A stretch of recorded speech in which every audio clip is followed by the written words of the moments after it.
আজকে সানায়াকে স্কুলে ছেড়ে আমি আর সানায়ের পাপা চলে গিয়েছিলাম বাজারে।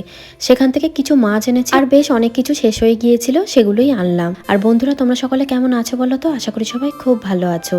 আমি না এসে ব্রেকফাস্ট সেরে নিয়ে ভাত বসিয়ে দিয়েছিলাম। যতক্ষণ ভাত হচ্ছিল তার মাঝে আমি সমস্ত মাছ ভালোভাবে ধুয়ে পরিষ্কার করে নিয়েছি। ট্যাংরা মাছগুলো একদম জ্যান্ত ছিল, তাই ভাবলাম আজকে একদম হালকা পাতলা একটা রান্না করব। ট্যাংরা মাছ ভাজার সময় অনেক সময় তেল ছিটকায়, নুন হলুদের সঙ্গে একটু তেল মাখিয়ে নিলে না আর তেল ছিটকায় না। এই রান্না করতে করতে কতগুলো কাজ যে সারা হয়ে যায় তার কোনো ঠিক থাকে না। আমরা প্রত্যেকে কোনো না কোনো কিছুর মায়ায় পড়ে যাই, তাই না বন্ধুরা? তবে সুন্দর কিছু দেখলে আমরা সবাই প্রেমে পড়ি, তবে বেশিরভাগ ক্ষেত্রে আমরা সুন্দর মানুষের প্রেমেই পড়ি। তবে এটাতে না কোনো কৃতিত্ব নেই, সুন্দর লাগতে থাকাটাই আসল প্রেম। তার কারণ হলো সময়ের সঙ্গে সঙ্গে চেহারা বদলায়, সৌন্দর্যও কমতে থাকে, তবে ওই যে মায়া বদলায় না, যার মায়ায় আমরা আটকে থাকি।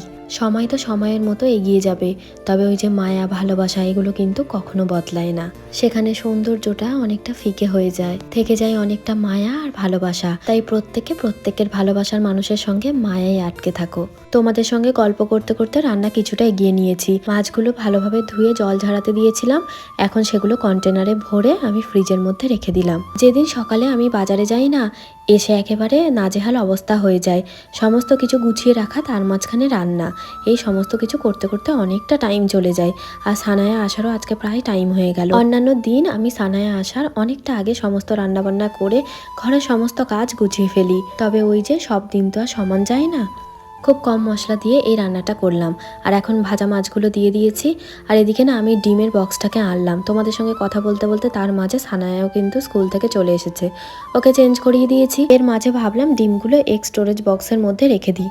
দেখো একটা ডিম কেমন ফাটা বেরিয়েছে। আমি না এই এগ স্টোরেজ বক্সটা অনলাইন থেকে নিয়েছিলাম, খুবই কাজের। তবে গরমের সময় এর মধ্যে ডিম রাখি না, খুব তাড়াতাড়ি নষ্ট হয়ে যায়। গরমের সময় ডিমগুলো আমি ফ্রিজেই রাখি, শীতের সময় ডিমগুলো খুব সহজে নষ্ট হয় না, তাই বক্সের মধ্যে রাখলাম। এদিকে আবার ট্যাংরা মাছের ঝোলটা হয়ে এসেছে, তাই ওপর থেকে ধনেপাতা দিয়ে দিলাম। আর এখানে আমি বানাচ্ছি গরম গরম ধনেপাতার পাকোড়া। শীতের সময় ধনেপাতার টেস্টই আলাদা থাকে, গরম পড়ে গেলে সেটা আর থাকবে না, তাই বানিয়ে নিলাম গরম গরম ধনেপাতার পাকোড়া।